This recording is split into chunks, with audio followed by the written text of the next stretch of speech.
নমস্কার বন্ধুরা, আপনাদের সকলকে স্বাগত জানাই অর্ণব কাহানিওয়ালা চ্যানেলে। আমি প্রথম একটা স্বরচিত গল্প আপনাদেরকে শোনাতে চাইছি। গল্পটা একটা ছোট্ট অনুগল্প।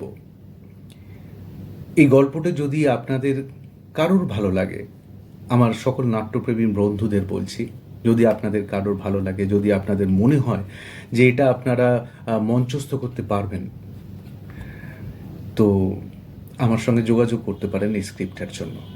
আমি বিশেষভাবে কৃতজ্ঞ থাকব তাঁদের কাছে। গল্পটির নাম আমি সবার শেষে বলবো। একটু সাসপেন্স থাক গল্পটায়। গল্পটিতে 3টি ক্যারেক্টার, সন্দীপ, অর্ণব এবং দেবযানী। সন্দীপ আর দেবযানী স্বামী স্ত্রী, অর্ণব দেবযানীর বন্ধু। গল্পটা শুরু হয় এরকমভাবে যে একটা সুন্দর সাজানো গোছানো একটা ড্রয়িং রুম, একটা সোফা সেট রয়েছে, একটা সেন্টার টেবিল, পিছনে একটা আলমারি, সুন্দর শোকেস বলতে পারেন। সেখানে ডেকোরেটিভ কিছু জিনিস রাখা রয়েছে, কিছু বইপত্র রাখা রয়েছে। মোরালেস বেশ সুন্দর পরিপাটি গুছানো। লাইটটা পড়ে রয়েছে সেন্টার টেবিল এবং সোফাটার উপরে। শুরু হচ্ছে গল্পটা। কলিং বেল বাজে। সন্দীপ ঘরে বসে অফিসের কাজ করছিল। অসময়ে কলিং বেল বাজায় একটু বিরক্ত হয়ে উঠে যায় দরজা খুলতে। দরজায় এক অপরিচিত ব্যক্তি। সন্দীপ বলল, আপনি? কাকে চাই? ভদ্রলোক, আমি অর্ণব, আমি দেবযানীর বন্ধু, কলেজে আমরা একসঙ্গে পড়তাম। সন্দীপ একটু ইতস্তত করে, ও আচ্ছা, দেবযানী, দেবযানী। দেবযানী হাতে একটা খুন্তি নিয়ে চলে আসে। কি গো, কি কি হয়েছে আবার? সন্দীপ, ইনি ইনি তোমার বন্ধু অর্ণব। দেবযানী একটু ভ্যাবাচাকা খেয়ে যায়, তারপর বলে, আরে তুই, এতদিন পর!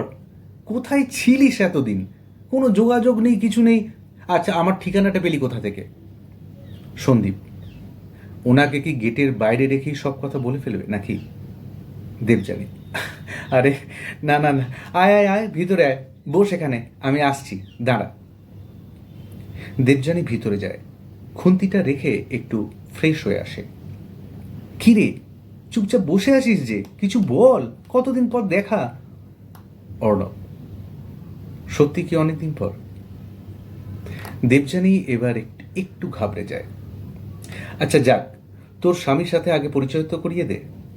দেবযানী, ও হ্যাঁ হ্যাঁ হ্যাঁ, আচ্ছা, ও সন্দীপ, মানে সন্দীপ ব্যানার্জি, একটা মাল্টিন্যাশনাল কোম্পানির জোনাল বিজনেস হেড। আমরা গত 5 বছর দিল্লিতেই পোস্টিং হয়েছে। এবার তুই তোর কথা বল, কি করছিস? সেই যে সাইকোলজি সেকেন্ড ইয়ারের পর তুই ধাঁ হয়ে গেলি, তারপর তোর কোনো খবরই নেই, কোথায় আছিস? অর্ণব, তুই কাল হোটেল ল্যান্ডসে ছিলি না? আমি তো তোকে কতবার ডাকলাম, তুই তো শুনেও শুনলি না। কি কাজ ছিল তোর ওখানে? দেবযানী একটু অপ্রস্তুত হয়ে পড়ে, তারপর নিজেকে সামনে নিয়ে বলে, এই দাঁড়া, চাটা ফুটে গেছে বোধহয়, আমি নিয়ে আসছি, বস তুই।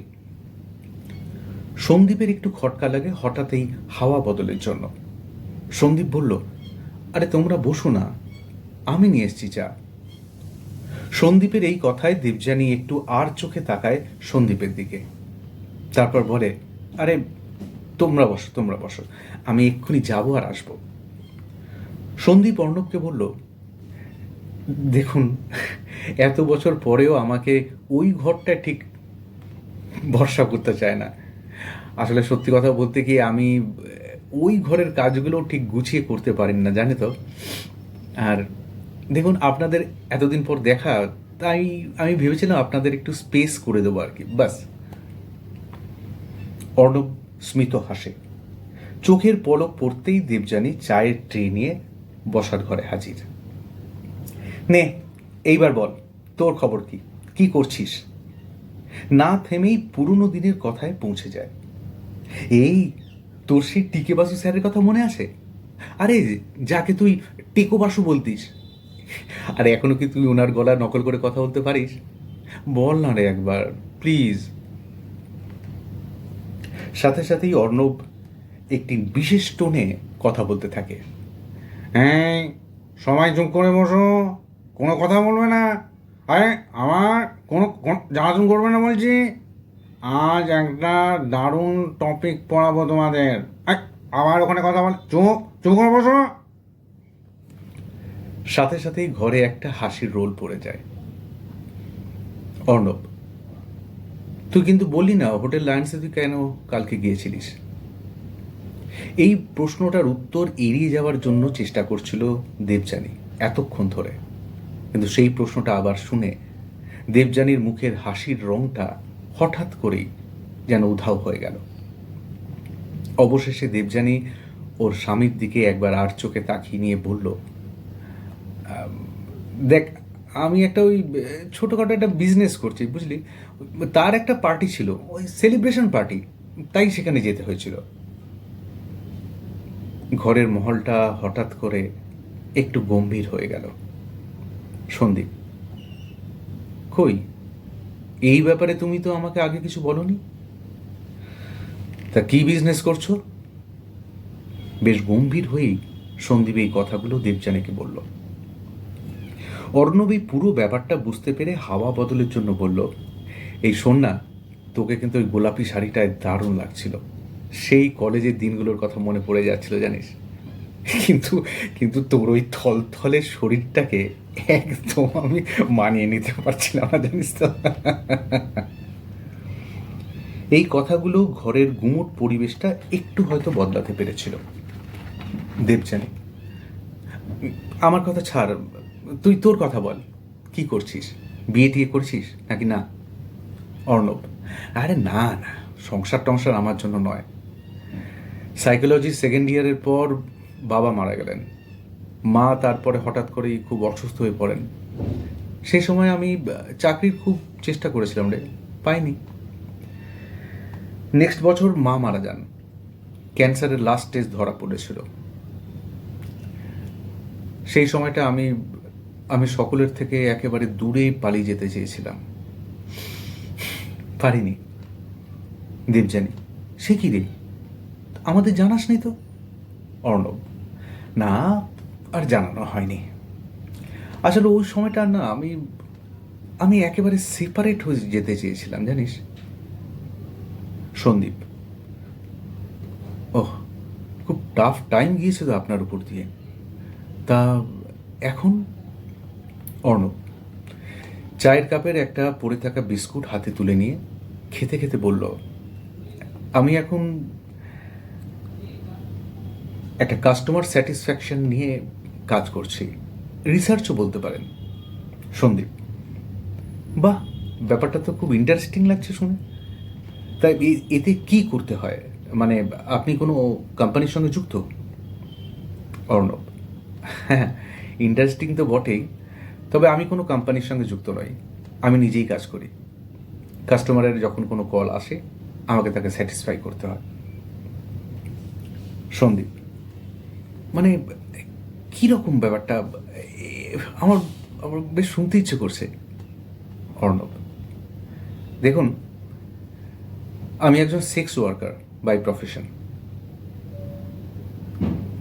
ঘরের আবহাওয়াটা আবার গুমোট হয়ে যায়। দেবযানী একটু অন্যরকম চোখেই তার বন্ধু অর্ণবকে দেখতে শুরু করে। সন্দীপ যেন আকাশ থেকে পড়ে, টোটালি আনএক্সপেক্টেড। নিস্তব্ধতা কাটিয়ে দেবযানী বলে ওঠে, এই তুই তুই না আড্ডা মারিস না, সত্যি করে বল, তুই কি করছিস, বল না। অর্ণব খুব সাবলীলভাবে বলল, বললাম তো, সেক্স ওয়ার্কার। ঘেন্না করিস না যেন আবার, ওটা আমার প্রফেশন, যেমন তোর স্বামীর। দেবযানী, তার মানে? অর্ণব, আচ্ছা একটু বুঝিয়ে বলি তাহলে। মিস্টার ব্যানার্জি, আমি সরি যে আপনাদের ঘরের পরিবেশটা আমি হঠাৎ করে একটু গুমোট করে তুললাম, আমি দুঃখিত। আচ্ছা দেবযানী, সত্যি করে বল, তুই কবে লাস্ট তোর পছন্দের মতো তোর ইচ্ছাতে শাড়ি কিনেছিস?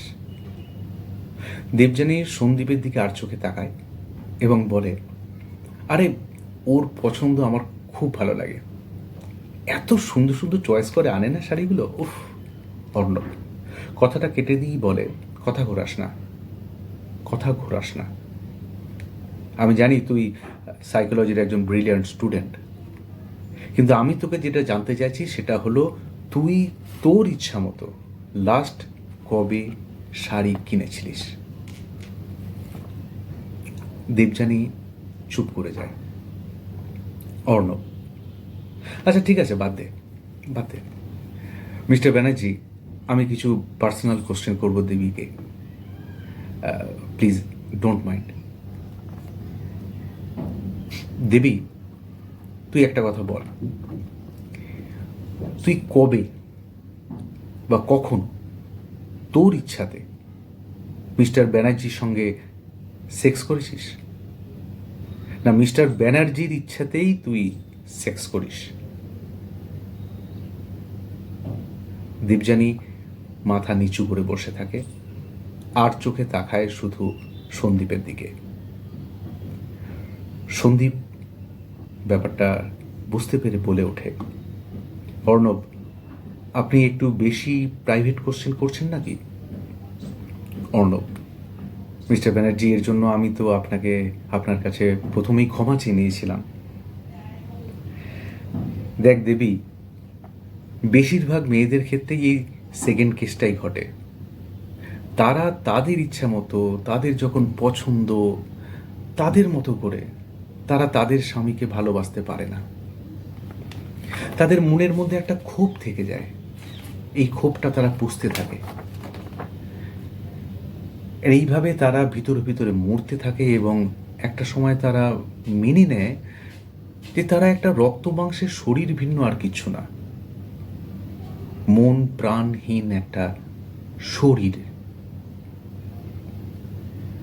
ঘরের পরিবেশটা একেবারে থমথমে হয়ে যায়।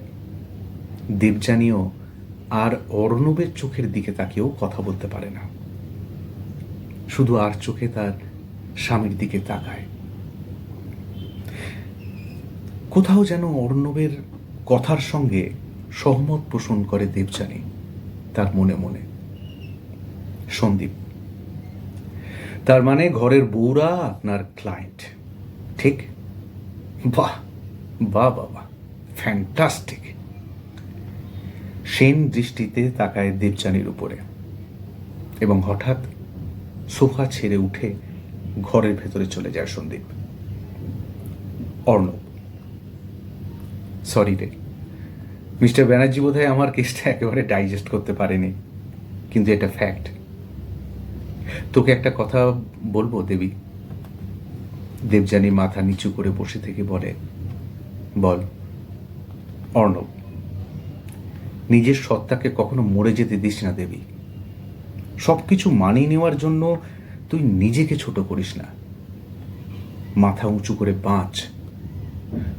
ভুলে যাস না, তুই সাইকোলজির একজন ব্রিলিয়ান্ট স্টুডেন্ট। হঠাৎই এ সময় অর্ণবের মোবাইল ফোনটা বেজে ওঠে। অর্ণব ফোনটা রিসিভ করে এবং তাদের মধ্যে কিছু কথোপকথন হয়। অর্ণব ফোনটা রেখে দেয় এবং বলে, আশিরে দেবী, তোদের পরিবেশটাকে খারাপ করে দেওয়ার জন্য আমি সত্যি দুঃখিত, কিন্তু আমার কথাটা মনে রাখিস, মাথা উঁচু করে বাঁচ, ভালো থাকিস রে, চলি। এই হলো ছোট্ট গল্পটা, আর এই গল্পটার নাম আমি রেখেছি সেক্স ওয়ার্কার। কেমন লাগলো আপনাদের জানাবেন। নমস্কার। অর্ণব কাহানিওয়ালা চ্যানেলের সঙ্গে যুক্ত থাকার জন্য আপনাদের সকলকে অশেষ অশেষ ধন্যবাদ।